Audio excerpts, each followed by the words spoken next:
We've now arrived at John chapter 1, verses 43, where the disciples are being called. We've already seen in the last section that Andrew and Simon Peter were called to be disciples. And now, in verse 43, it reads as follows. The next day, Jesus decided to leave for Galilee. Finding Philip, he said to him, "Follow me." And Philip, like Andrew and Peter, was from the town of Bethsaida. Philip found Nathaniel and told him, "We found the one that Moses wrote about in the law and about whom the prophets also wrote, Jesus of Nazareth, son of Joseph." "Nazareth? Can anything good come from there?" Nathaniel asked. "Come and see," said Philip. Now that's an interesting passage, because here we find what almost seems like a miraculous calling, and indeed many people have viewed this as a miraculous kind of calling. Jesus decides to leave for Galilee, and finding Philip, he said to him, "Follow me." Now some people would understand that passage, that Jesus looked around for Philip, finally found him, out of the blue said, "Follow me" to Galilee, and Philip just dropped whatever he did, having never seen Jesus before, and decided that that calling was enough, a kind of supernatural calling, and therefore he would follow Jesus supernaturally and miraculously. Personally, I don't take it that way. This is Jesus having been around for some time in this area, having spoken to many people, and having impressed upon those people his character, his nature, and his astonishing depth of wisdom, and in fact his very words, the words of God, which people were hanging on. And it seems to me that this would not be the very first occasion that Philip would therefore have seen him or heard of him. It's quite possible that Philip was with Andrew, with John the Baptist as well. And in fact, because this was the area where John the Baptist was, it's very likely too that Philip was also a previous disciple of John the Baptist, someone who was spiritually awakened and someone who was keen to understand more of the things of God. I suspect that he'd heard Jesus talking. I suspect that he'd heard other people describing their encounters with Jesus, and I expect that he had a good knowledge of who this person was, and maybe, and I would suspect, a huge admiration and yearning to listen to him more. Maybe he'd spoken to him already. So I think this is the kind of setup which is much more likely.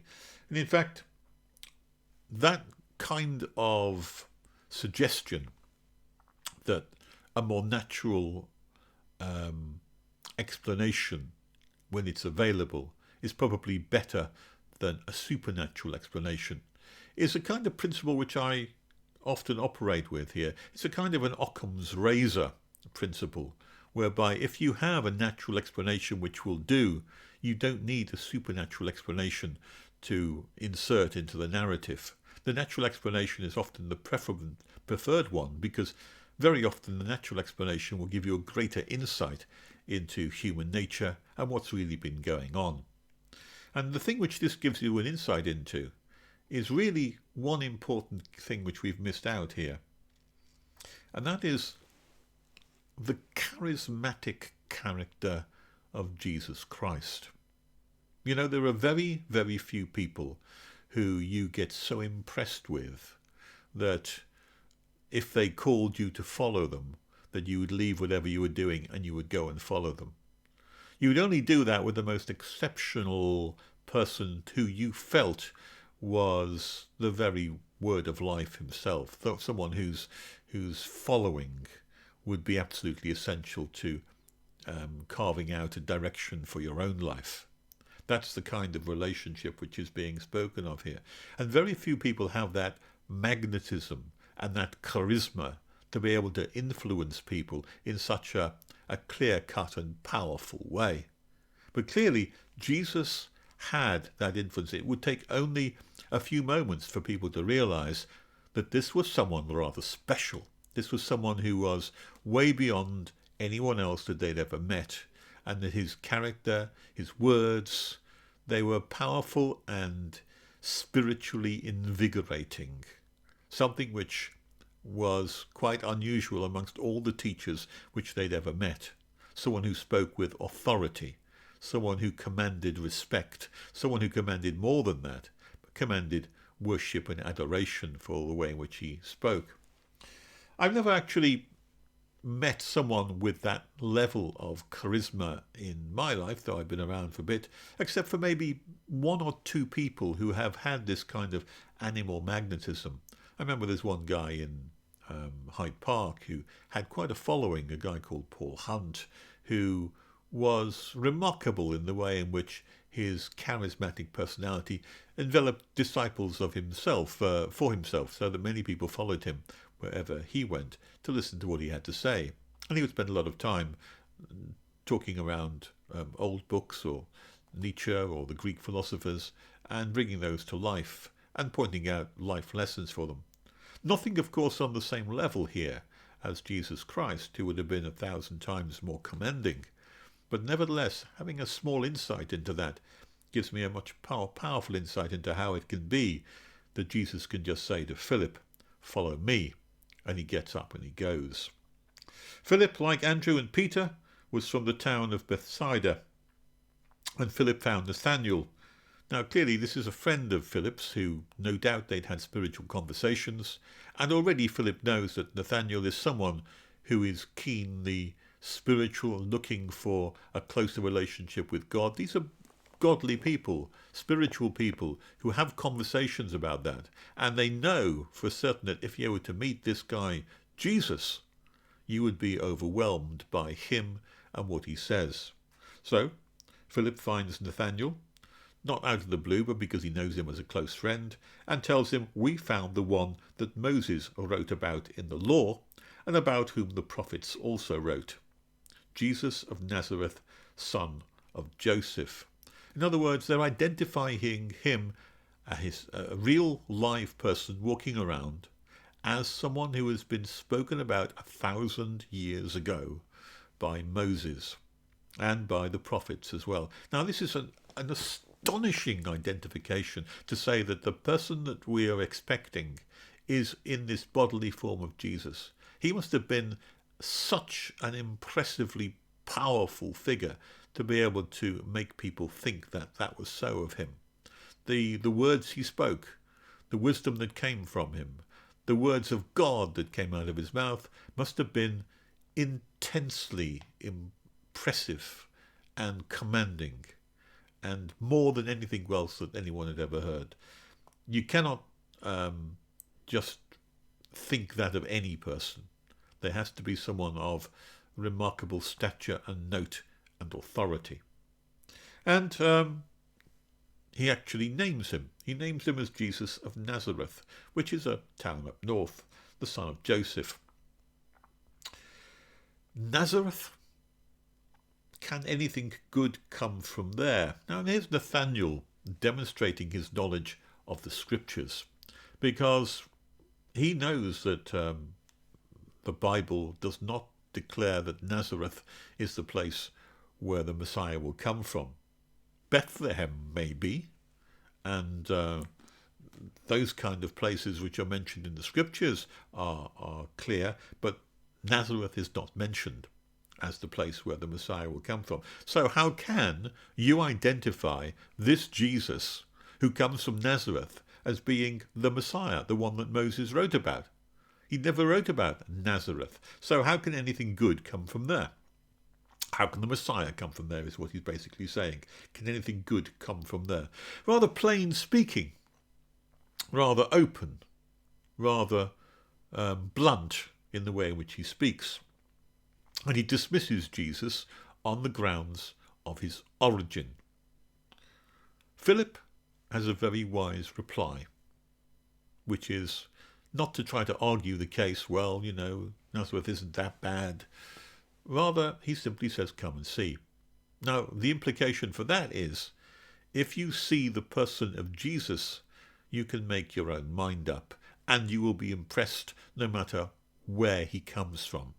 You will be astonished by what he says. I have no doubt, basically, Nathaniel is saying that, what Philip is saying, I have no doubt that if you meet him, you will change your mind. That's the implication of that. Come and see. And when Jesus saw Nathaniel, so he did come and see, and he followed Philip, and Philip introduced him. And when Jesus saw Nathaniel approaching, this is approaching. So the implication here is that they've not had a chance to speak. They've only see each other in a distance. Because they're approaching, they're some way off. Because they're some way off, there's no conversation taken place yet. All right? So what we have then is, here is a true Israelite in whom there is nothing false. Now that's an interesting observation. Jesus sizing somebody up straight away. And it has that power. Whether that's done supernaturally or whether there is some other indication which we're not told of here. But as soon as Nathaniel approaches, here Jesus makes his assessment of the man. And the assessment is in accordance with exactly what we've seen so far, isn't it?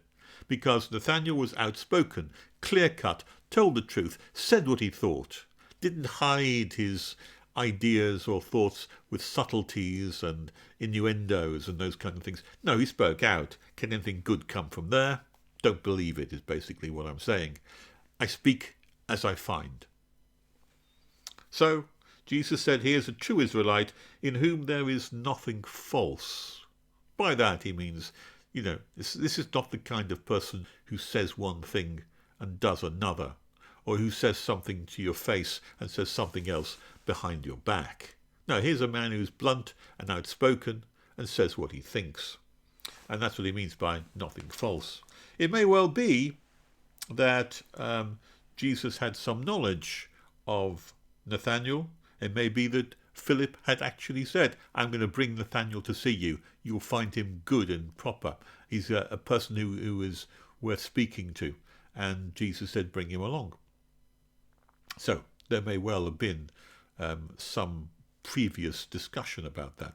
I think that again is quite likely. And using that version of Occam's razor, that we'll take the natural explanation over the supernatural explanation, because that's the most obvious way, we can gain an insight then into what's really been going on behind the scenes. How do you know me? Nathaniel asked. And that's a reasonable question, because if you're going to assess me and my character and who I am, how do you know who I am? And it may well be that he's been told about Nathaniel. But Jesus answered something rather incredible, and this is something which I don't have a natural explanation for. But Jesus answered, I saw you while you were still under the fig tree, before Philip called you. Now that's interesting. That's very interesting. I saw you while you were still under the fig tree, before Philip called you. In other words, before Philip told you anything about you. I saw you under the fig tree. Now, what does that mean? Well, it doesn't mean anything to us, because we don't know what Nathaniel was doing as he was sitting under the fig tree. He could have been praying, he could have been talking, he could have been blaspheming, he could have been doing anything that we just don't know. But the point is, probably no one knew.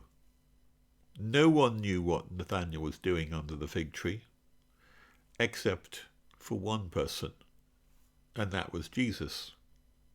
And that fact that nobody knew what Nathaniel was doing under the fig tree, even we're not told what it was that he was doing, that is something which impressed Nathaniel.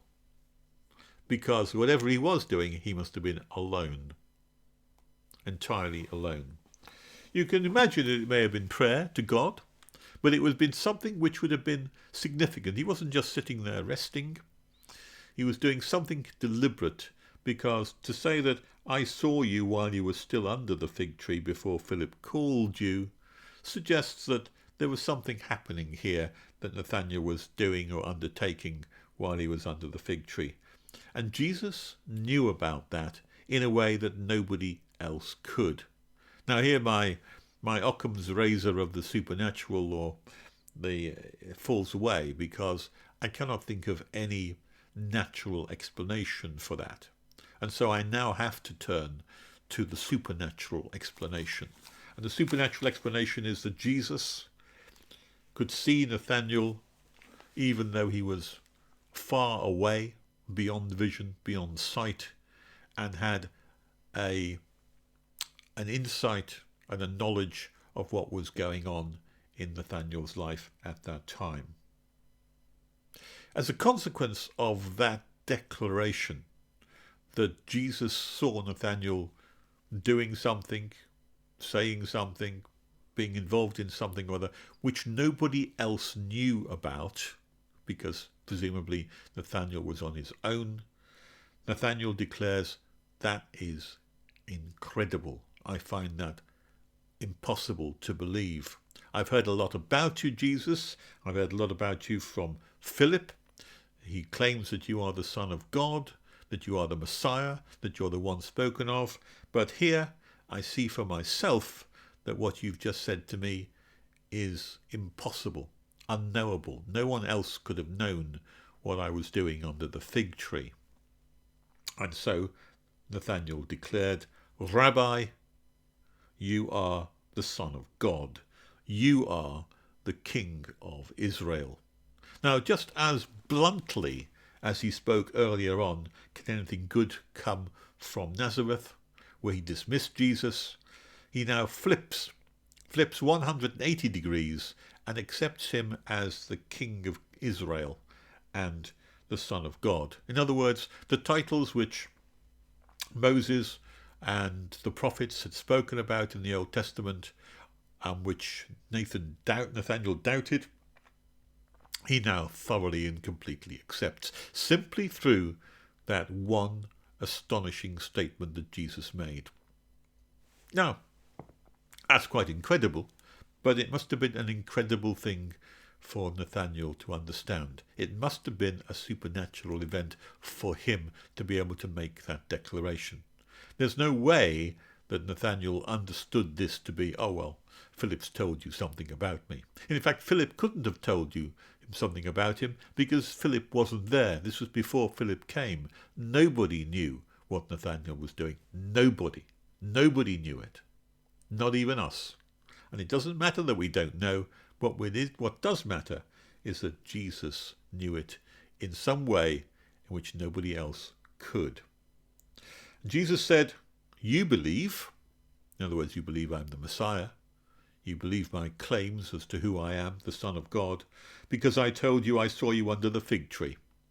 That's a small thing, says Jesus. That's a tiny, unimportant matter. That's just a mere pinprick in the great fabric of the universe.